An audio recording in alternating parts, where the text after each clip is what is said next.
Movie yake kubwa ambayo ilimpa mafanikio zaidi? Sijui niseme hivi. Kuna hii alocheza na Wema, sijui ilikuwa inaitwaje. Alafu ikaja The Devil Kingdom. Na The Devil Kingdom ndo wakaja kuichukulia kwamba eti hapo ndo alikuwa anajiunga na Freemason. Lakini ile filamu yake moja ya kwanza ile alicheza na Wema. Sijui, sikumbuki inaitwaje. Ile ndo watu waliipenda sana. Na zingine zote na Uncle JJ. Uncle JJ mpaka kesho kutwa. Kina Patrick, kina Jennifer wanakukumbuka? Sana.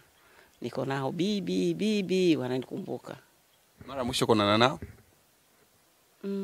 Siwezi kuwalaumu kwamba tuonane kila siku, lakini ni watu. Hata sasa hivi nikinunua simu nikapiga, kama hatapokea kwa muda huu, akikuta misiko yangu ananipigia.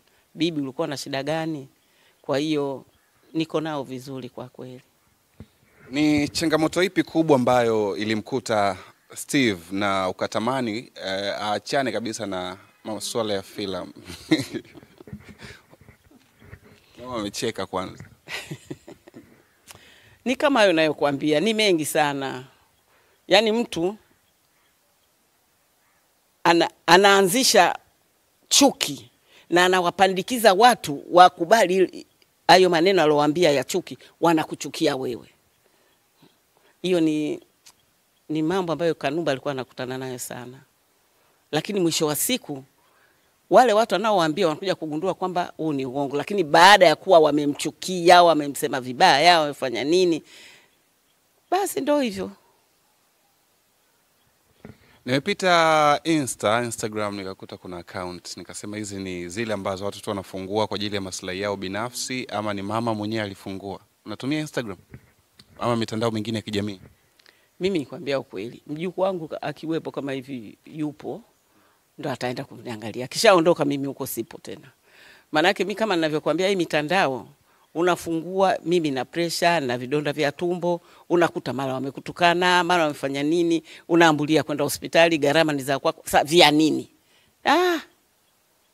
Nisiangalia. Kama nilivyokuambia juzi, na mtu ananitukana na nywele hizi, eti Mama Kanumba unaweka bleach bado unapenda usichana. Kaambia hivi, hii sura yangu na hizi nywele zina tofauti? Kweli nikikuangalia utaona umeangalia sura ya Mama Kanumba msichana? Lakini nikasema tena mjukuu wangu akaniambia, bibi, nishakukataza haya mambo usiangalie. Nikamwambia mwacha ajifurahishe. Mimi siweki kitu chochote, ni hivi nimekubali na uzee nimeukubali. Na naufurahia. Umeupokea kwa mikono miwili kabisa. Kama ningekuwa na uwezo ningeongeza mingine miwili. Ila sasa nawaambia jamani, hii sio bleach, hizi ni nywele zangu, ni mvi. Mpaka wanawaambia, nakamwambia angalia na hapa. Na hapa napaka bleach. Angalia kwenye kope hizi. Humu napaka bleach. Ili wapate ukweli kwamba muda wangu umefika. Mimi ni mzee na nywele hizi sio nini ni mvi. Mipango ipoje kwa siku za hivi usoni kuhusiana na wewe kurejea tena kwenye filamu? Hilo swala nimwachie Mungu. Mipango ipo. Mipango ipo. Tatizo sisi binadamu ndio maana tukapewa tumbo. Tumbo alizeeki, tumbo aliridhiki. Ukila sasa hivi ukashiba, baada ya masaa mawili utahitaji kula. Ndio haya maisha yetu. Kwa hiyo siwezi kusema nini, lazima niwe na mipango ili niweze kuishi. Ulipata nafasi ya kucheza kwenye tamthilia ya Huba na ulicheza na Nandi. Nandi ni mtu wa namna gani kwenye upande wa masuala ya filamu?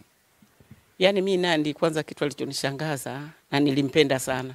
Tulikuwa tunacheza kule vijijini, vitanda vya kamba, lakini kale katoto kanafika kana relax. Analala. Unamwangalia, Nandi wewe si star. Mbona hivi? Nikimwambia anambia wewe mama, mwanao alikuwa star, mbona nawe hivi? Yaani yeye hachagui hata chini hapa anakaa. Yaani anajumuika na watu. Hajibagui kusema mimi. Maana kuna mwingine akija eti star na kita anakifanya hivi anakiangalia. Lakini yeye hicho kitanda cha kamba kama anakaa mtandio kake ataweka, atalala. Ataamka kama kalia chini kigoda atakaa. tunacheza, tunamaliza, habagui yule mtoto. Mimi simsemei eti kwa vile star, ila nasemea jinsi alivyo. Ni binti wa kipekee. Hana mambo ya kujivuna. Kuna namna ambavyo unanufaika na kazi za mwanao? Maana kuna watu wanapiga pesa bado. Kuna watu wanauza CD, kuna watu wanakuta wameweka YouTube, wanaendelea kuingiza pesa. Wewe kama mama, kuna namna yote ambavyo unanufaika na kazi za mwanao kwa sasa? Hapana. Sina chochote nachonufaika na kazi za mwanangu. Sina chochote. Ila naishukuru serikali yangu ya awamu ya 5 wakati wa marehemu Magufuli, na wakati ule alikuwa Mheshimiwa Waziri Mwakyembe, waziri wa utamaduni, sijui walinisimamia. Walinisimamia steps angalau wakanilipa kidogo, lakini vinginevyo sina chochote. Mimi naishi tu kwa kudura Mwenyezi Mungu. Kama ndege wa angani, wanyama polini, hawana mashamba, hawana biashara, lakini wanakula na kuishi na kuzaana. Ndio maisha yangu mimi. Umelizika kabisa? Nimelizika. Mama, tukushukuru kwa exclusive ya moto ambayo tumeifanya hapa nyumbani. Nawashukuruni sana sana. Karibuni tena. Sio muishie hapa, muache kuja kuniona. Sisi hapa shako nyumbani, tutakuwa tunakuja. Karibuni sana. Mama, unaendeleaje? Sijambo, nasukuma gurudumu. Nakaribia ile miaka ya shida na matatizo. Ukifikisha miaka 70, si ndio nasema ndio Mungu aliweka ya binadamu. Kwa hiyo ndio hiyo sasa.